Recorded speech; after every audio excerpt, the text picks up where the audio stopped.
So bench press, right, okay. So grip first. It's grip first, right? It's grip. Grip is first. And it's wide grip. Is it inside these rings?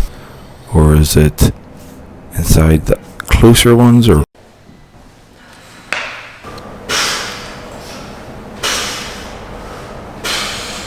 We hear he is the whiz of a whiz, if ever a whiz there was. If ever, however, a whiz there was, the Wizard of Oz is one because.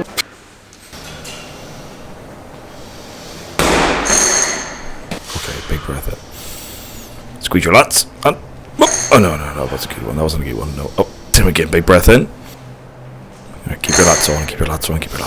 Okay, ready, right. Okay, so long spine, but not too long. But push back, hold, brace.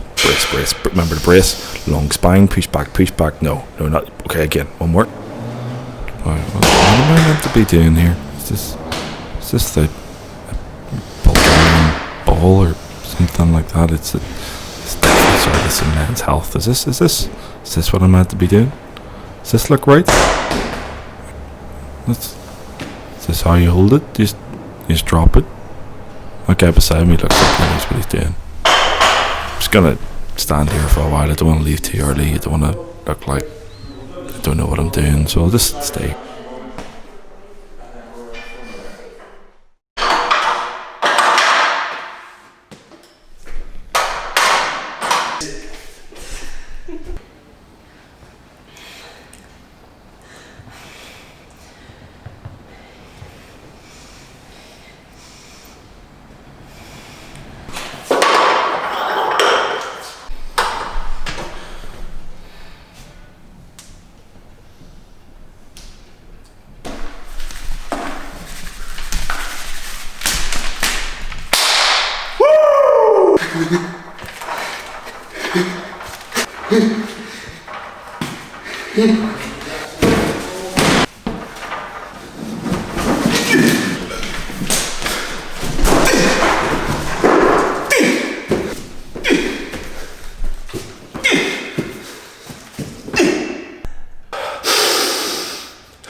You're doing that wrong.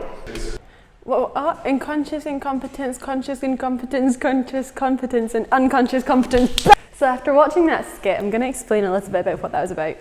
As we all know, anyone who has been to a gym to begin with, it is quite a daunting place to step into. It's quite a feeling where you feel like everyone else knows what they're doing and you are completely clueless, which isn't a nice feeling. It's like building any skill. You're going to have to step into the unknown to learn, okay?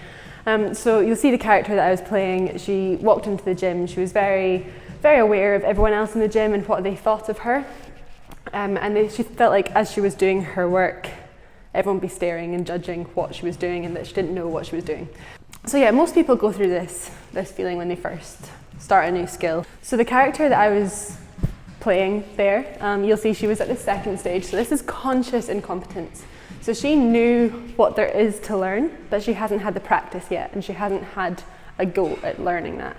Which, yeah, it's a really uncomfortable position to be in because you're so aware of how much knowledge there is out there, and you just don't have that knowledge yourself yet, okay? So now to just kind of go through the 4 stages of learning. So the first one we've got here is unconscious incompetence. Okay, so basically that is when you have no idea about that skill. You don't know that you need to learn anything or why you should learn anything with that skill. Second is conscious incompetence. I've already spoken a little bit about that, and that is when you are aware of the skill and how much there is to learn, but you don't have the knowledge yet, okay? Third stage, conscious competence.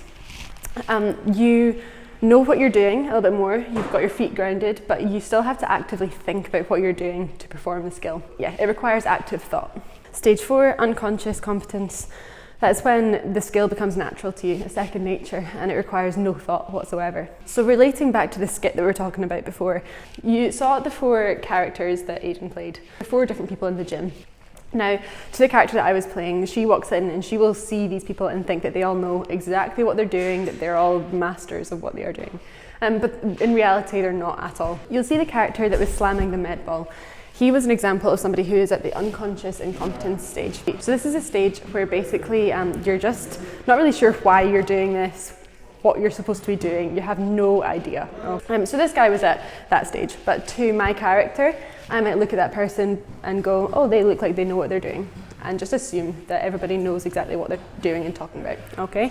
An example of the second stage was the bench press. Knew roughly what he should be doing. He was questioning a little bit about his hand position, questioning about how to do this properly.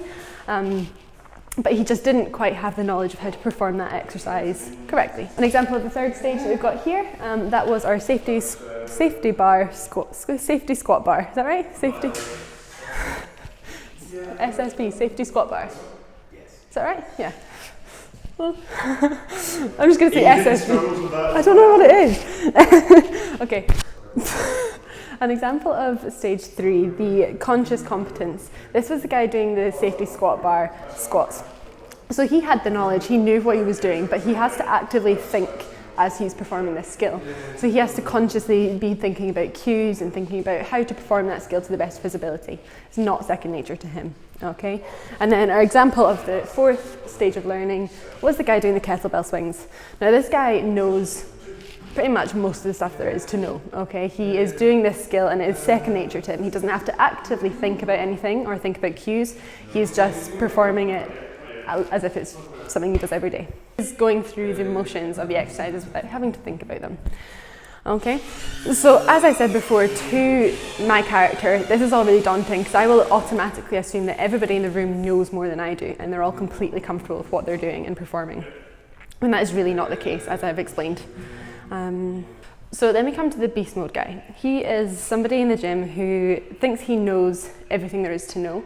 And is overly confident with this information, okay?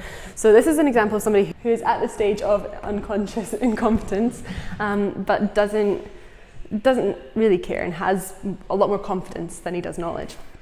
Many of us will have had that situation in the gym where you go in and it's a new environment to you, and you go in and you start performing your work, and you have someone who maybe thinks they know everything about it, who comes, they watch you, and they come over to you and they approach you and correct you, or try and pop in a little bit of knowledge that they know, when really it's not really anything that will help you or assist you in the work. These people are quite keen to demonstrate this knowledge and this mastery that they don't actually have themselves. So it's almost like for their own ego, they want to come over and prove to you that they know their stuff when they actually don't. And that can be really intimidating for somebody who's new into the gym scene because, I mean, you might believe them. You might think, yeah, you're right, I know nothing and you know everything. And that can be intimidating. It can put some people off of coming to the gym. It's not a nice situation to be in. So I know from my own experience and from speaking to many of my female friends that go to the gym that they've experienced this kind of scene where a guy comes over and approaches them and tries to demonstrate their knowledge. I think it is a lot more common with women in the gym, especially when they're new. It's like you saw the beast mode guy, it's like they sniff you out. It's like they notice that you're new and they think, right, here's someone that I can go and almost show that I'm in control here. Flex. So I know that this is something that I have experienced myself, and speaking to a lot of other women that we work with and are my friends, they have experienced this as well. And I do think it's a little bit more common for this to happen to women than to men. For some reason there's this idea that sometimes going into a gym, if you're looking a bit new and a bit intimidated, give me 1 second. So they should basically just know a little bit better than to approach on somebody else's business and stick their nose where it doesn't belong, basically. So going back to the guy who is a kettlebell swinger in this scenario, he is the guy who probably has the most knowledge and is probably the best one that can offer advice to this newbie. But you'll usually find these people, they're quite quiet about their knowledge. They are in their own world, focusing on their own self, and they won't have that need to approach somebody and explain anything because they've been in the situation that this other person has been in, and they know that it just takes time. Okay guys, so hopefully that explains a little bit about the 4 stages of learning and how when you're starting a new skill, everybody is going to feel a bit uncomfortable, and it's just the process that everyone goes through. So yeah, hopefully if you're in a new scenario and going into the gym, you'll understand that a bit better and be able to just focus on yourself and not worry about what other people are thinking about, because they will all be thinking about themselves in that situation. And as Donnie would say, no, because I'm gonna cut in and say lean into uncomfort. Okay, thank you so much for watching. Please like, share and subscribe to our channel and all the social medias, and catch you next time.